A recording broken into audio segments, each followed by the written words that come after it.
More details have now been released about the scope of Hillary Clinton's state-level fundraising vehicle.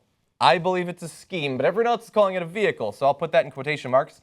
And how using this, which we're going to give you the details on, has allowed her to evade actual campaign donation limitations in a massive fashion.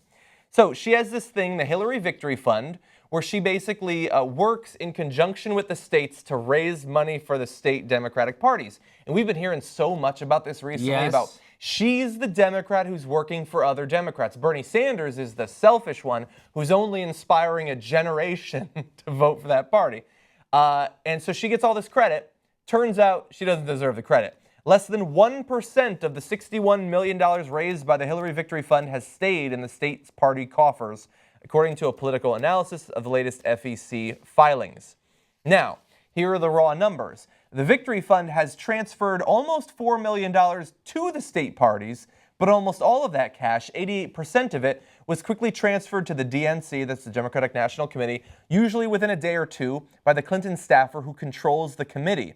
The Victory Fund has transferred $15.4 million to Clinton's campaign directly, just from the fund to her campaign, $5.7 million directly to the DNC. And of the remaining money, most of the $23.3 million spent directly by the Victory Fund has gone towards expenses that appear to have directly benefited Clinton's campaign, including nearly $3 million for salary and overhead, and almost $9 million for web advertising that mostly looks indistinguishable from Clinton campaign ads. Wow. So she goes and she raises all this money. Some of it just goes directly to her. Some goes to the DNC, which will then be spent on her if she's the general election nominee.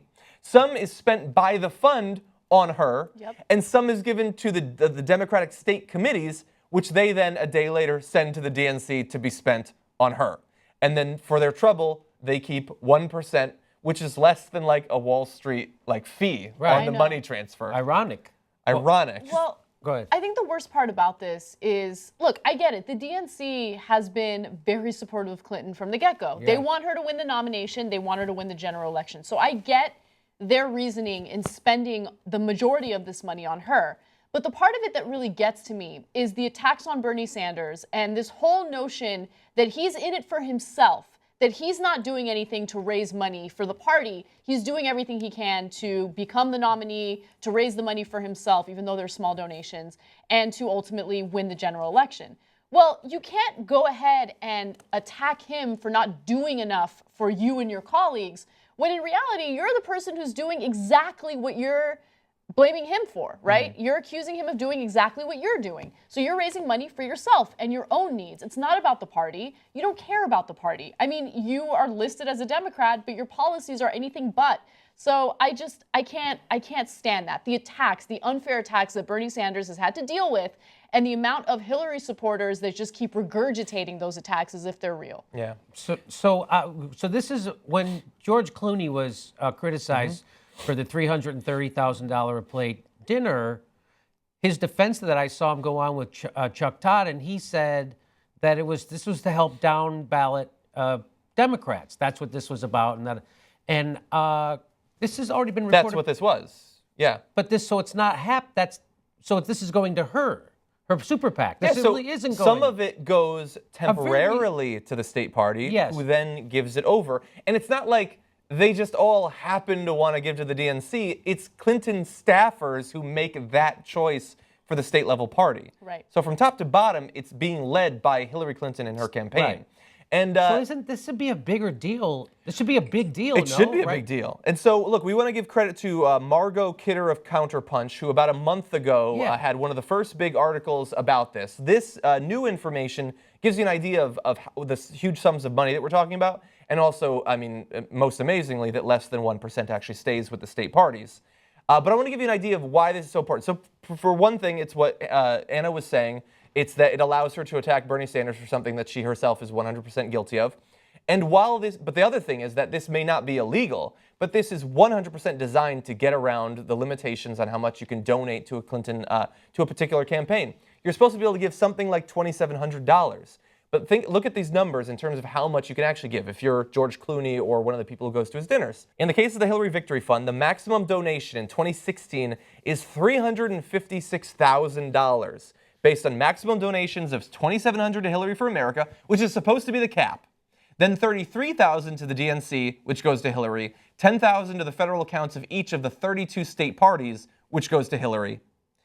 Think about that. For an individual, over the 2 years that she's been running, that means you can give well over $600,000. If you're part of a couple, you can give almost over $1.3 million. You were supposed to be able to give, for that couple over 2 years, about 10 grand. And you can give way more than $1 million. And this is the person that is telling us that they're going to really rein in these the evasions of campaign finance, that they're going to really shake this system up.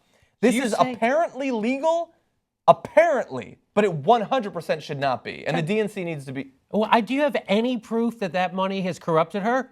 I don't have any proof. Well, then you don't have any proof, so it's not corrupting. So why are we even talking about it? That's what people tell me. Yeah. Do you have any proof that that's corrupting? I'm being unfair. I'm being bro-y. Yeah, you are. I'm being bro-y. That's literally Telling the truth tends to make you bro-y. Yeah. But But again, good job, Politico, for tracking down the raw numbers from the FEC and Margot Kidder as well for first publicizing this. Yes. So when people make those arguments to you, like I just did, you instinctively laughed about it because it's ridiculous on its face, but people still do it all the time. Like, how do you handle that? Yeah. Like, we talked a little bit about this before, about, well, I don't know, how do you handle it, John? I mean, I would like to sit down.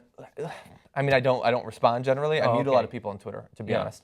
But I would love to sit down with some hardcore Clinton supporters and say, like, you know that before Hillary ran for president, you cared about campaign finance and you thought that it was corrupting people. Like, do these numbers not bother you that they've set up this pyramid scheme, basically, to send money to the state parties that then is funneled up to Hillary at the top? Does that not bother you?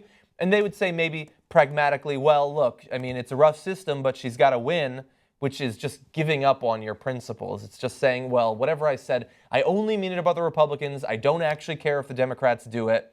But then, of course, I could throw on top, like, does it not bother you that she supports the death penalty, that she supports fracking? Does that not bother you that it took her till 2013 to support gay marriage? Like, all of this stuff that was supposed to be core to who you are. Like, to say that it's her policies, her positions that make you support her, how could you possibly maintain that illusion? Turns out a lot of Democrats are okay with fracking. Apparently okay with fracking. I'm not kidding. With a little bit of extra regulation. Yeah, that's all they maybe. want is a little bit of extra regulation. Yeah, That's what they think that's all it needs. The fact that the water is permanently polluted forever, a lot of it radioactive, and either it anyway, what are we talking about? I know.